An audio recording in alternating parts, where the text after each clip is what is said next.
I'm Eric Cheever, Collections Curator at the Stearns History Museum. Welcome back to another episode of Now and Then. Today we're going to talk a little bit about the history of aviation in Stearns County and St. Cloud in particular. There were a number of early airports in town here, but today we're going to be driving up to the north side of St. Cloud and see what is left of the old Whitney Memorial Airfield. December 17th, 1903, marked the day that the Wright brothers made the first successful, sustained flight in a powered aircraft. From that day onward, the nation, not to mention the world, was obsessed with the idea of flying and airplanes. Smitten with the romance of flying, people designed and built crude wood and fabric planes in barns and garages, with varying degrees of success. It wasn't too long before an enterprising soul realized that money could be made through selling plane rides and by holding air shows. Soon, flying fields, or crude airports, began popping up all over the country. Generally, little more than grass fields, pilots had to supply their own fuel, tools, and know-how. The first of these in St. Cloud was called Northside Field, run by a man named Sven Peterson. When Northside proved too small, Alice Whitney donated 143 acres near Cable for a new official airport, which opened for business in 1929. This field, named the A.G. Whitney Memorial Airport, was unpopular and inconvenient as it was too far away from St. Cloud. Once again, Alice Whitney stepped in and in a land swap gave the city an equal amount of land near the St. Cloud Hospital for a new and improved airport. This new field was also called the A.G. Whitney Airport and opened with great fanfare on June 30th, 1935. So the first recorded flight, airplane flight at least, in the St. Cloud area the pilot was a Dr. Bell. It was 1912. He took off from approximately around the Lake George area. Was going to do a circle around town and then land again, and ended up losing power and had to land in a cornfield. So inauspicious beginning to aviation in town, but that was the first recorded flight at least. Soon after that, people would fly into town on barnstorming tours where you'd land your plane and you'd get a nickel for a ride and you'd take somebody up because aviation was really new and exciting at the time. So they needed an airport or at least a field. So we are heading to the first airport, if you want to call it that. It was basically just a 104-acre field, just a flat field that was leased from the landowner, and pilots were allowed to land and take off and keep their planes there. So it was called Northside Field.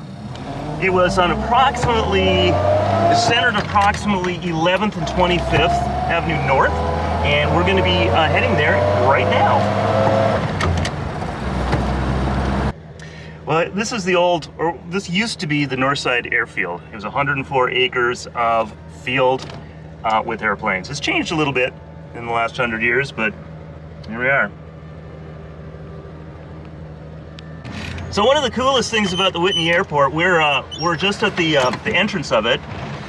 This granite stonework was built by the WPA in the 1930s, and it's beautiful, and it's still here, as you can see. So this is the entrance to the old airport.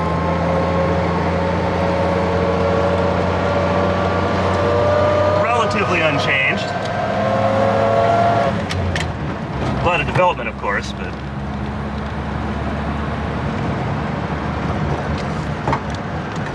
and here we are, the old Whitney Airport.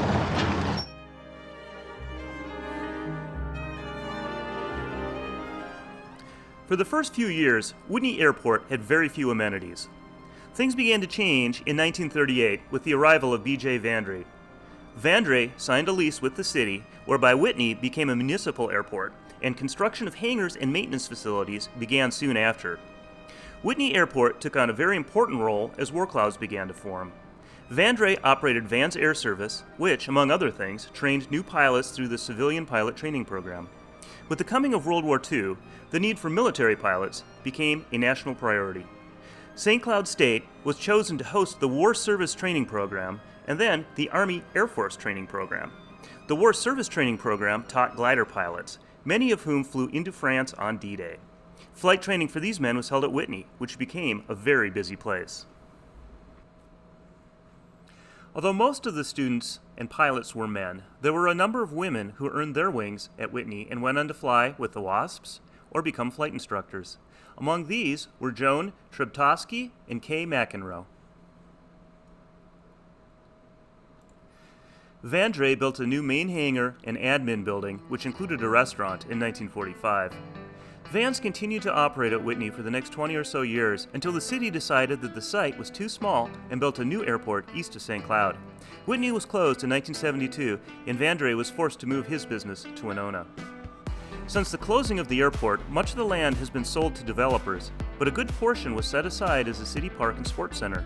Some of the airport hangars and buildings have been preserved and converted to the Whitney Senior Center. Yeah. Okay, so right now we are standing in front of the old airport. If you look, you can see the rounded roof of what is now Clemens Hall. It's a dance hall and meeting hall of the Whitney Senior Center. That is the old main hangar building that was built, started in 45, opened in 1946. In the 1990s, they built the Whitney Senior Center around the hangar building. So we'd be standing right now on the old taxiway. The planes would come out of the hangar, they'd come up to where we are standing, and they would taxi this direction to the north to pick up the takeoff pattern and fly out that direction. If we pan this direction, you can still see a few of the old small hangars. You still get a pretty good idea of what this area looked like back in the day.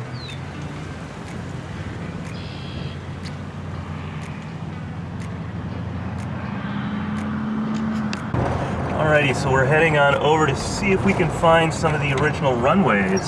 See if there are any still here. So right where we're driving, we would be on one of the runways.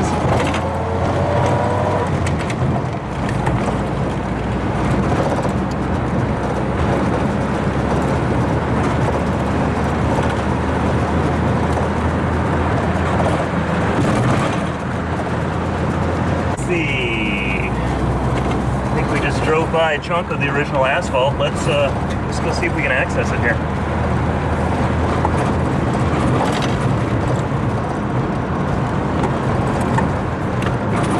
Yeah, here we go.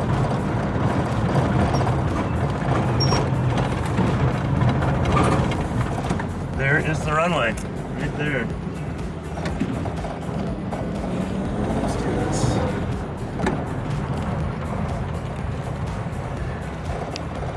So here we are. We parked down at the edge of the park there, and we walked the remainder of one of the old runways. So we're going to pan through here so you can see this, but here is the remainder of one of the runways. There was three conjoined runways here, and they all came together right to my right.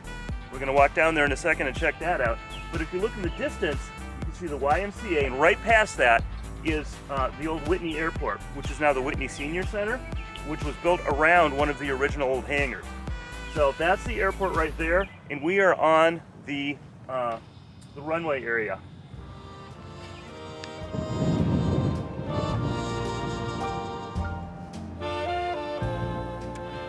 So here's where all three of the runways converged, right in this area here.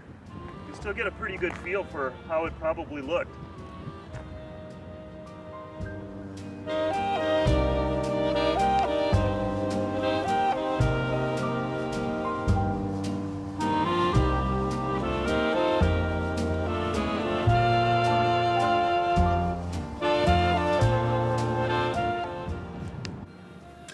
Hey, thanks for coming along, learning a little bit about the old Whitney Airport. If you like this video, please press like down below there and subscribe. Until next time, we'll see ya.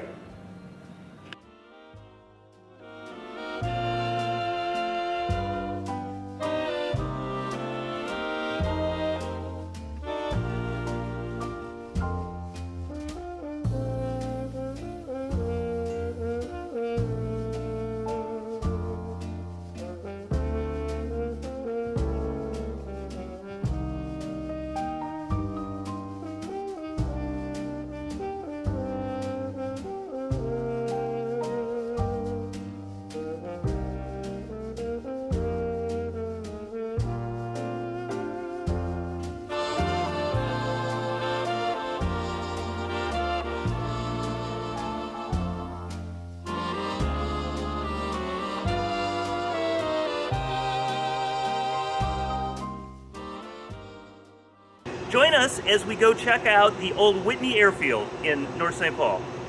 North St. Paul.